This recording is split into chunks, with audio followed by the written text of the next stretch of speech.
Hey, how y'all doing? Welcome to Three Count Commentary. This your boy Mongo Slade, and today we're going to talk about WWE Untold on APA, the Acolytes Protection Agency, Farooq and Bradshaw. So this is legit one of my favorite teams of all time. I don't like much about the Attitude Era, but I don't understand how you can't like the APA. The APA is real simple. It's straight to the point. Two guys, they play cards. They smoke cigarettes. They smoke cigars. They drink beer, and they fight. And if you give them money, they will fight on your behalf. They're funny. They're tough. It's everything that you could possibly want, especially in a masculine package. Because you got two big bruisers, two guys who ain't fucking around. There's no twerking, and it's real dope. I love the APA. Legit, one of my favorite things about the Attitude Era, and me, I'm a critic of the Attitude Era, as far as the garbage storylines and stuff like that. But the APA knocked it right out of the fucking park. So let's talk about this. So we start the documentary talking about the friendly tap, where they did the fight scene for the friendly tap, and the APA legit tore the bar up. Because Vince was paying for the renovation. So Tim White essentially basically gave them things to break. He was it was all done one take live, and Tim White was directing it. Well, not directing it as far as behind the camera, but was telling them to break stuff because Vince was paying for it. So he didn't care what they broke. They ended up getting them a new pool table and all kind of stuff. So that was pretty cool. So then we got into the stories of both guys. They kept going back and forth. So there was stories about Ron Simmons where his mom died when she was 8, or he was 8, I'm sorry, and his dad abandoned him. He was separated from his brothers by his aunts who took his brothers and I guess left him behind. His grandmother was a wrestling fan. This is very similar to Keith Lee, because Keith Lee's grandmother was also a wrestling fan. And you know what? This goes back to what I was saying before about the female audience, that a lot of the female audience were kind of groupies, but there was a sizable amount of older women who were wrestling fans back in the 80s and the 70s and stuff like that. You can go back and watch it on the network. You can see a lot of them. A lot of the fans were like older women. So it's not surprising to me that, his grandma was a fan. Her favorite wrestler was Bullet Bomb Armstrong.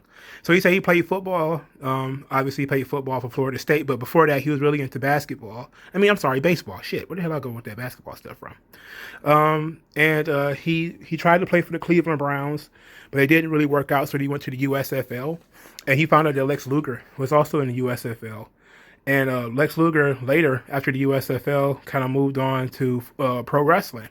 And he had gotten contact with Luger, and Luger basically suggested that he should get into it. So from we skip over to Bradshaw. Bradshaw, watched wrestling with his grandfather. He also played football. He played in the World League, but never really played in the NFL or anything like that. And so then Simmons, they kind of going back and forth with JBL was wrestling sort of around the country, and then he also wrestled in Japan, where Simmons wrestled primarily in WCW. Of course, as part of Doom with the late Butch Reed, and later he became world champion under Bill Watts, who everyone says is a racist. But there's also, there's some stuff there, But this was in 1992, and I'll never forget what Ron Simmons did. I wrote it down word for word. He says, Watts had the guts to give a black man the title. And he says, having that belt around your waist means everything. It's like, that's a lot of responsibility. That's a lot of trust. That's saying a lot. Now, how they handled Ron Simmons' title run wasn't good. I can tell you that. He pretty much got the belt and then they threw him in a closet, where he was wrestling like the middle cards and stuff like that. And it wasn't giving him top level opponents. But he was the heavyweight champion of the world, so that was a good thing. Bradshaw comes to the WWF in 1995, and then he instantly got lost in the machine and thought he was going to end up going back to Japan. They told the story of Justin Hart Bradshaw, that he was essentially he was using the name. I think he said he was using the name John Hawk, and then Vince said that he had this idea for Justin Bradshaw or something like that, which was the character that ended up being with Dutch Mantel. They didn't mention Dutch Mantel. I don't know why. He would have been a perfect addition to this, to talk about Bradshaw struggling in that role, because he really sucked as sort of a plain country boy. And I didn't like, as a kid, I didn't really get Justin Hawk Bradshaw. Like, I thought he was supposed to be like a cowboy, but he was also kind of not a cowboy. He was also, but I think he was just a guy doing his best Stan Hansen cosplay, which of course is not good.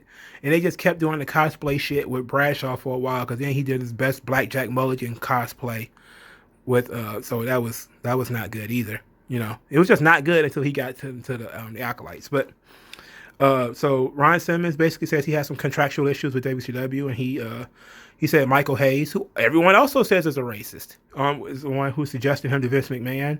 And then he got the original concept art for Farooq, which is abysmal, and I still have no idea what it's supposed to be. Now, having looked at it, I think it was supposed to be like a Roman gladiator, which I guess is the best guess, like a Spartan or something. But there was also talk of him and Sonny supposed to have some kind of racial love angle or something like that. I think I heard about this from Bruce Pritchard. They didn't mention it in the documentary in the Untold episode for obvious reasons, because Sonny is probably a really tough subject to get into. But I heard that some people that, you know, that was supposed to be a thing, that him and Sonny was supposed to have some kind of sexual thing, and then that kind of got scrapped. And then he just kind of became this Roman gladiator. But I remember as a kid, they never explained that. They also never explained why he was with Sonny.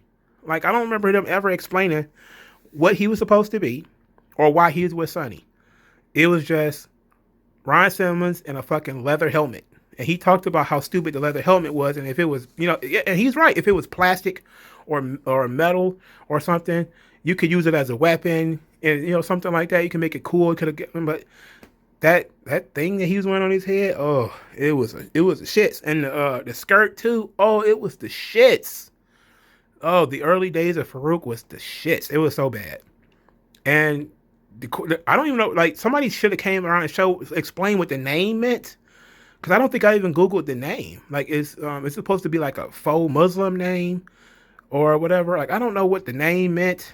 I don't know why a Roman soldier would be African in descent. Like, I understand that, you know, I think the Romans kind of got into Africa a little bit, if my Roman history is correct. Also know that, you know, they may have had some African slaves, but you wouldn't turn Ron Simmons into an African slave gladiator, would you? That would be fucked up beyond belief. But it would also be like something that they will overlook, you know. So maybe he was trying to be like Hannibal of Carthage, because I think Hannibal of Carthage is supposed to be black. It's entirely possible, I guess. But that's also up for debate, because, you know, everybody says that all old people are black in neighborhoods. But I'm going too long about this Farooq thing, but it's just so stupid. I want them to do a deep dive on this. Somebody has to explain the Farooq shit. Like, what is it supposed to be? And I guess the best you can come up with is like a Spartan or a Roman gladiator, because it's certainly not African in origin. Anyway, he says that he took the original concept of Farooq as a challenge, and he was going to make it work, and that he didn't complain or bitch or anything. He just knew he was going to make it work. And then obviously it grew from that version of Farooq, the Roman gladiator, to the Nation of Domination Farooq. And then he says that him and Bradshaw became friends before they even started tag teaming. There was some nice backstage footage that they had recorded, usually back at the time, probably in the 90s, like 99, 2000, where it's just a guy sitting around talking and yakking and, you know, drinking and laughing and stuff like that. And, you know, that was great. Like, WWE is wonderful for that. Like, they film everything, and like they really film everything now. But it's crazy, like, the extent that they went back and filmed everything even then, you know. So, but they said that they were friends and they started traveling together. They both enjoyed beer. They both had similar personalities, and that, you know, it was at the time where, you know, the company had nothing for either one of them. Bradshaw had flopped several times in different roles, and, you know, he was floundering. And Simmons really hadn't done anything in a long time either. And so they put them with Don Callis as the Acolytes. They didn't use the name Don Callis. They basically used the footage of the Jackal calling them in. And this was, you know, the occult symbols were on their chest. It didn't have any real meaning to it, because Bradshaw just said he just drew symbols. And he would draw like Teletubbies and stuff like that. Then they got put with the Undertaker, obviously in the Ministry of Darkness, and Bradshaw says basically that Ron Simmons was his mentor. Riding with him, he actually learned a lot. And then they start talking about working stiff, which led us obviously into Public Enemy. But he said that basically they worked stiff and they expected to get stiffed back. That it was sort of the gentleman's agreement that they talk about a lot in wrestling, where and this is a recurring thing in throughout wrestling is guys who work stiff, especially, don't really have a problem with other people working stiff. They actually kind of want that. But then we get to Public Enemy, where they talked about Public Enemy, and it seems like every conversation about the Acolytes end up with them how they beat the shit out of Public Enemy, which is pretty much they beat the shit out of Public Enemy because Public Enemy are some assholes. So that's really what happened. But just in case you may not have heard the story, there was supposed to be a finish to their match where the Acolytes were going to put Public Enemy through a table. And the table was Public Enemy's gimmick. They had been doing it in ECW. Initially, they agreed to do it. And then right before the match started, they went to the APA, or to the Acolytes at the time, Farooq and Bradshaw, and told them they weren't going to do the table spot, that they decided not to do it. And then Bradshaw actually told us in this documentary that they showed up to the show late. So they kind of saw it as, a double sign of disrespect. And not only did they show up late, but they also told us they're not going to do the finish. So they went out there and just beat the dog shit out of those guys. And and then that was it. so that was it. And then Public Enemy didn't do much after that. Where did Public Enemy go? They didn't go back to ECW, I don't believe. So where the fuck did they go? Did they go to Japan? If anybody in the comment section is a specialist on Public Enemy, where the hell did they go after they left WWF? Because I don't remember. I don't think they went back to WCW, and I'm almost sure they didn't go back to ECW either. So they must have went to Japan or something, But they got that beaten, and it was pretty bad for them, dog. So they end up winning the tag team championships from Kane and X-Pac. What a regular Rock and Roll Express that team was. He says like winning those titles brought them so much closer. And then they tell the story about how they kind of skipped all over the place, because like they was going through this story and fast forward how they were it was Bradshaw's birthday, and the guys were coming to hang out with him all the time, and then next thing you know they was hanging out with Vince and Shane, and they were getting like really, really drunk and acting stupid. And then the next day Bradshaw thought they were going to get fired, and he was talking about going back to Japan, and Ron was going to go with him because he thought he was going to get fired. But Vince thought that, them being drunks and being loud assholes was hilarious. So he decided to put it on TV just as it was. And in January 2000, the Mean Street Posse stumbled into Farooq and Bradshaw, interrupting their card game while they smoked stogies and drank beer. And the APA was born. So the APA was all about bar fights and backstage fights, and they talked about the door, that it was a Ron Simmons idea to have a door with no walls, and then, they could intimidate people into knocking on the door. They show some really cool scenes like The Rock walking in on their card game and different stuff like that. It says that, I particularly like this part, and when they said that they wanted to make the group, the team, about racial equality. I don't know how you even do that, but I like that they shot it down where they says, Bradshaw says, Ron Simmons said, if you make it about race, then it becomes about race. This is about two good friends. And that instantly made me think of something like the power duos of the black man and the white man. This is like, you probably don't think that much about it until somebody brings it to your attention. But one of my favorites is like Power Man and Iron Fist. This is like my nerd shit, right? So in the comic, for those of you who don't know Marvel Comics, Power Man and Iron Fist is a team of, Luke Cage, who was the black superhero.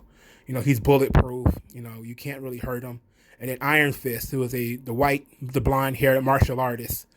And they kind of have been a tag team since like the 70s, where they kind of do this thing called Heroes for Hire. It's not really necessary because Danny Rand, who is Iron Fist, is rich. So it never really made sense for him to be a hero for hire.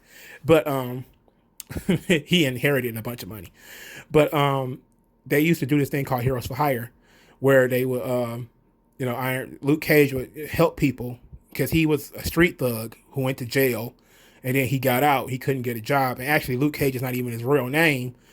I'm going a little too deep into Luke Cage, but the point is, Luke Cage helped people for money.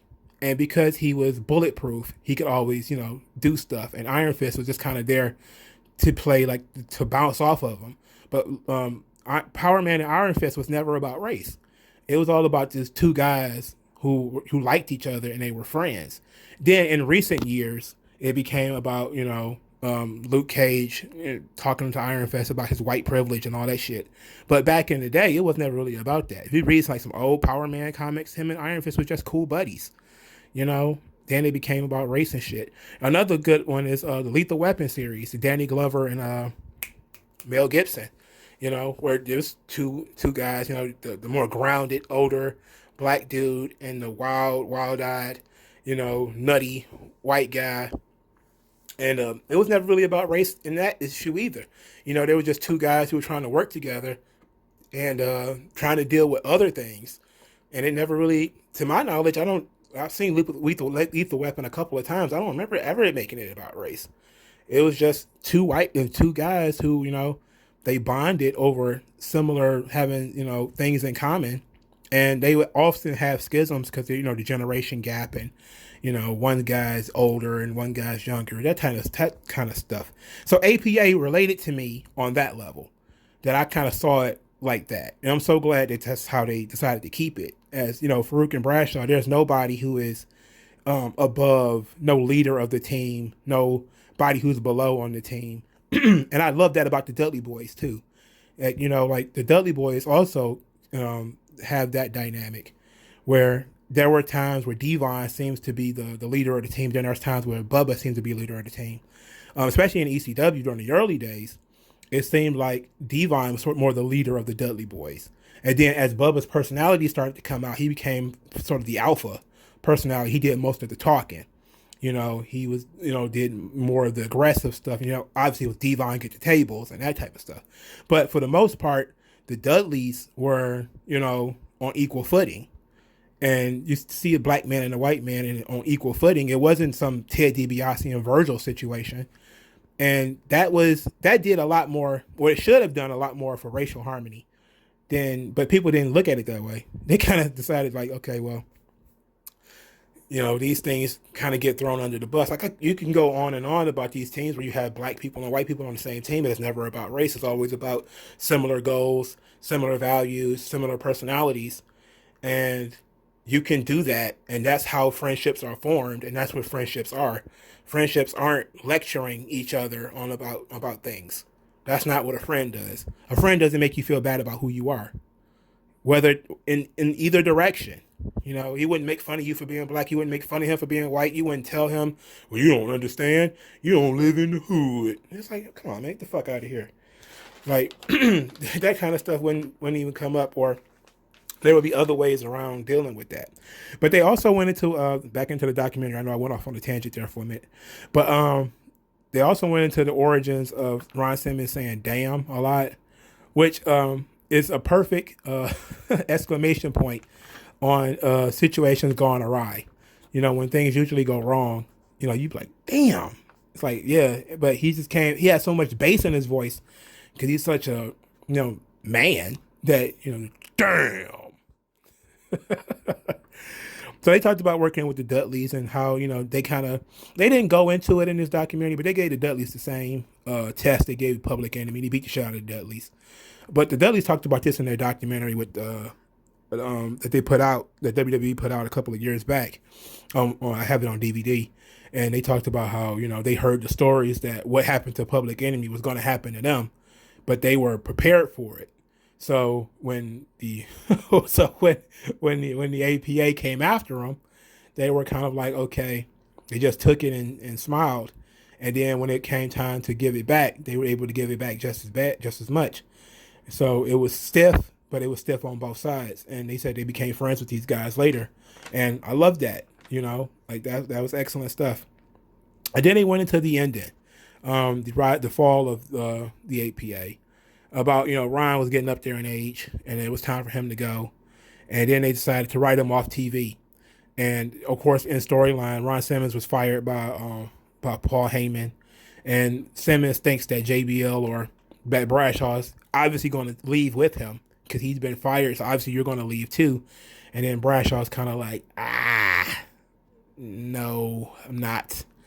And that scene of, I haven't seen this in a long time because I did go back and watch this. I wasn't watching wrestling at the time when the APA eventually broke up, but I did go back and see it. That disappointment that Ron Simmons had for Bradshaw, he was so disappointed in him. Like all these years, after all these years, that's how it is. And Bradshaw was like, "Oh, come on, Ron." But that was a great ending. That was legit a great ending because they didn't feud.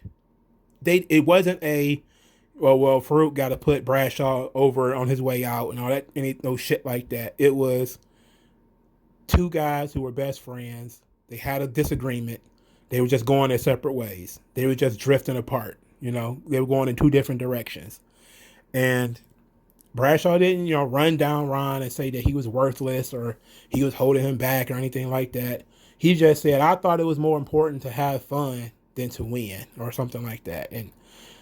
And that was so meaningful. Like, that means a lot. That, you got these two guys, and they don't even want to feud with each other on the way out.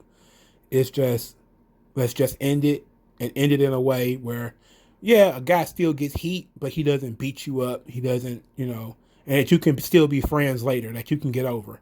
Like sometimes they break up these tag teams, and you wonder, like, how the hell do they ever become friends again?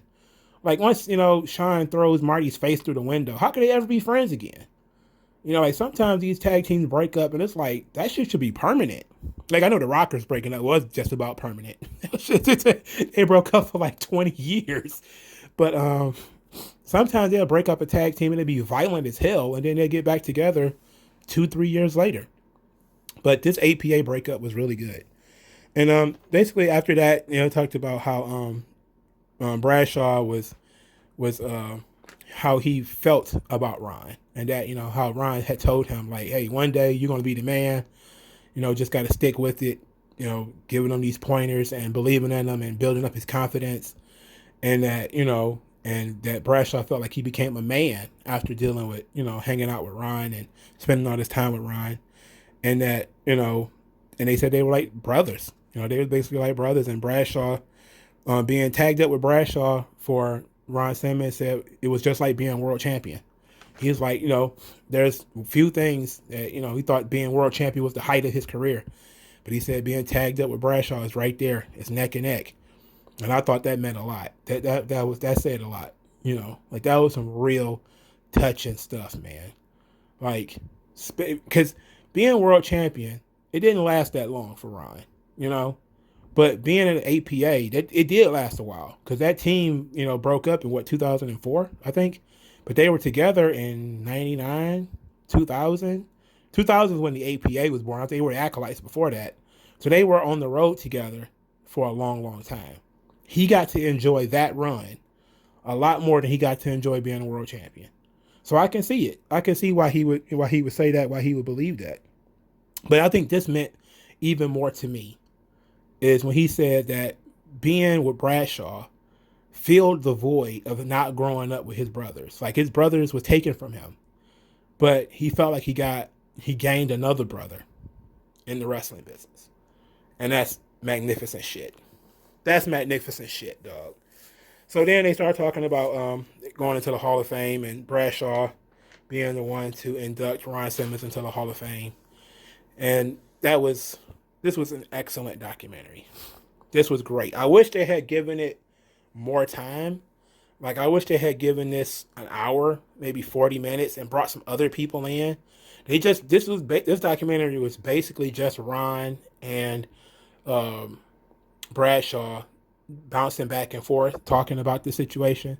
I would have loved for them to have taken some time, like slowed it down, brought in the Dudley Boyz, brought in some other people who were around at the time, Mark Henry, and talked about some of these road stories and, different angles that they were involved in and different storylines that they were involved in. And it would have been so much, it would have added a lot, but this was fucking fantastic. And you cannot do this today. With the way that the wrestling business is now, you would never get away with this today. They're smoking on TV. Like every commercial now on SmackDown and NXT and Raw is basically a no smoking ad.